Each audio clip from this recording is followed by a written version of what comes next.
Assalamualaikum warahmatullahi wabarakatuh. Nama saya Adrian Fadli Wiratama. NIM saya 3121100329 dari kelas TI 21 AIA 1. Di sini untuk mempresentasikan ide saya tentang robotika, yaitu dengan judul Sistem Kantin Pintar Berbasis Robot untuk Program Makan Bergizi Gratis di Sekolah. Presentasi ini untuk memenuhi tugas UAS mata kuliah kecerdasan buatan dengan dosen pengampu Dr. Ananto Trisasongko.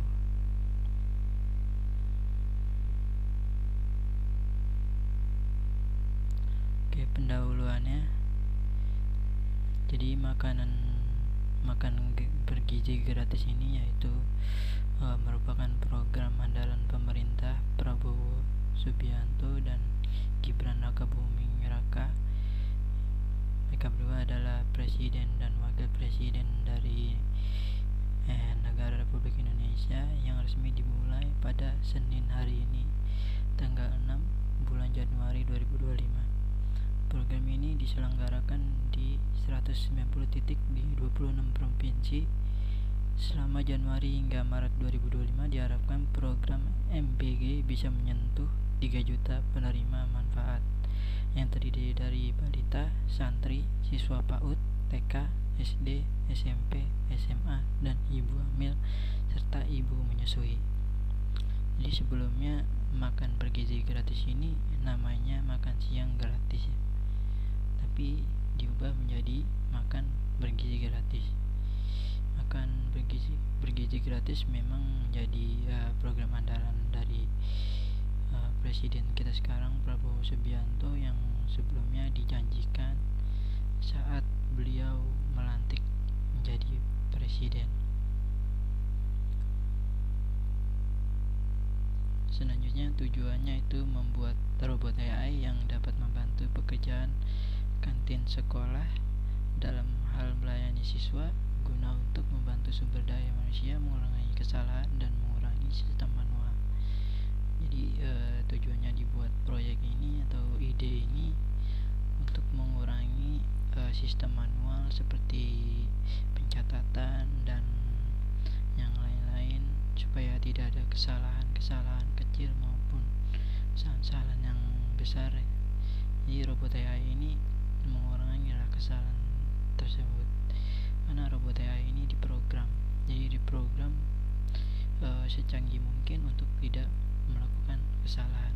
Berbeda dengan manusia walaupun sudah sangat ahli, masih bisa saja melakukan kesalahan, maupun disengaja maupun tidak disengaja. Baca di sini diagram ANN. Jadi program ini menggunakan 3 sensor. Mulai dari input sensornya di sini ada kamera, suara, dan jarak. Lalu akan diprogram dengan syaraf ANN. Syaraf ANN-nya ada 3, dibagi menjadi 3. Itu ada untuk sensor kamera menggunakan CNN dari pengolahan citra. Jadi CNN itu kayak pengenalan wajah dari siswa-siswanya maupun murid-murid sekolah atau posyandu yang mengadakan makan bergizi gratis. Jadi CNN akan mengumpulkan dataset dari wajah-wajah penerima makan bergizi gratis ini, lalu disimpan dalam bentuk dataset, biasanya berupa CSV ataupun gambar-gambar SVG dan lain-lain.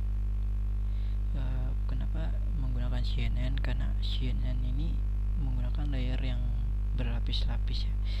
Jadi CNN ini bisa sangat detail untuk melihat detail gambar. Jadi sangat sedikit memungkinkan CNN bisa melakukan kesalahan dibanding dengan pengolahan citra yang lainnya. Lalu untuk suara yaitu NLP. Jadi suara menggunakan teknologi Natural Language Process dengan salah satunya itu speech to text. Jadi teknologi yang digunakan pada sensor suara di sini menggunakan suara menjadi teks. Jadi suara dari orang penerima makan bergizi gratis ini akan dikonversi menjadi teks. Biasanya kalau di NLP ini speech to text-nya menggunakan yang seperti saya pernah belajar, yaitu teknologi TF-IDF ya. Jadi kita memasukkan kata-kata, misalkan memasukkan dokumen isinya menu-menu makanan gitu. Misalkan menu makanan nasi goreng. Nanti kita taruh di situ nasi goreng. Lalu kalau misalkan penerima bilang nasi goreng, nanti akan dicocokkan dengan dokumen menunya. Di situ nasi goreng.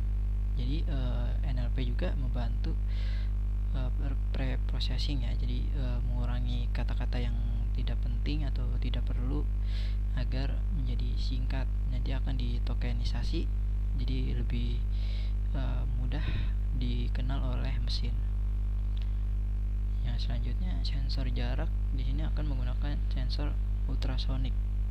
Jadi sensor ultrasonik itu akan mengenali penerima makan gizi gratis ini menggunakan suhu tubuh dan jarak. Lalu untuk naive biasnya atau pengolahan datanya ya, jadi ketika dari CNN kita punya dataset muka wajah penerima makan gratis ini, lalu ada juga dataset untuk makan makanan bergizinya seperti misalkan sayur, daging, telur, susu, dan lain-lain. Jadi semuanya dimasukkan ke dalam dataset, diolah dengan naive bias. Lalu NLP suaranya tadi yang seperti saya katakan ada dokumen-dokumen gitu yang nanti akan dicocokkan dengan suara penerima makan gizi gratis. Jadi akan lebih mudah mesinnya untuk mengerti apa perintah dari suara-suara penerima makan bergizi gratis ini. Selanjutnya ada navigasi pergerakan dan jarak. Setelah diolah tadi ultrasoniknya, jadi si robot bisa tahu apakah dia harus maju, harus berbelok, atau harus mundur. Jadi robot bisa tahu apakah pembicara ini harus maju atau harus mundur, atau kurang dekat atau terlalu dekat atau kejauhan, atau robot yang harus maju supaya satu sama lain saling sinkron gitu. Lalu ada logika fuzzy-nya. Ini untuk keputusan-keputusan hasil dari naive bias. Jadi apakah wajah dikenali oleh robot, apakah makanannya sesuai. Jadi apakah wajah penerima makan bergizi ini dikenali oleh dataset robotnya, lalu apakah makanan yang disajikan sesuai oleh dataset robotnya. Lalu yang kedua, apakah suara cukup jelas. Jadi apakah bicaranya cukup jelas supaya bisa diproses oleh robotnya. Apakah perintah sesuai, jadi apakah perintah sesuai dengan yang pembicara atau penerima makan bergizi gratis ini sesuai dengan yang dibicarakan atau diperintahkan dan diterima oleh penerima makanan bergizi gratis ini. Lalu apakah robot perlu maju, berhenti, atau berbelok. Jadi diasumsikan robot ini akan berada di counter kantin gitu.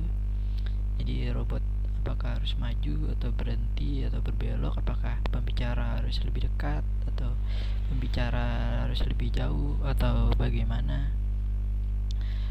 Lalu hasilnya akan menjadi robot mampu mengenali wajah siswa, jenis makanan, suara siswa, navigasi gerakan, serta menyajikan makan siang sesuai perintah siswa. Jadi output dari sensor ini adalah robot untuk program makan siang gratis di sekolah.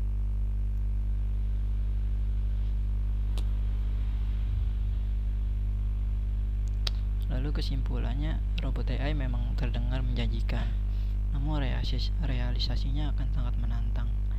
Proyek ini membutuhkan banyak ahli IT yang kompeten di bidang AI.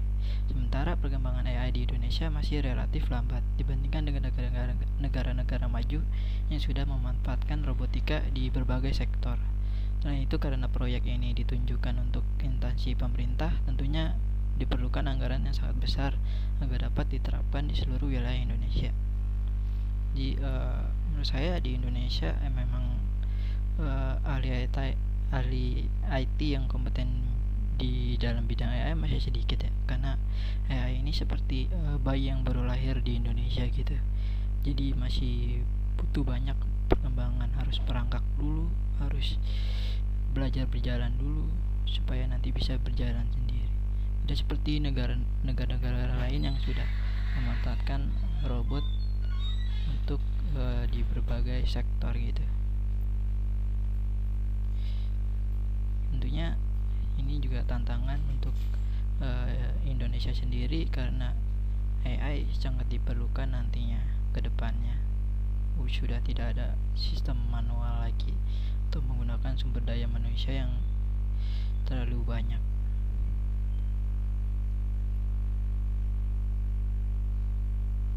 Mungkin sekian dari saya, kurang lebihnya mohon maaf. Assalamualaikum warahmatullahi wabarakatuh.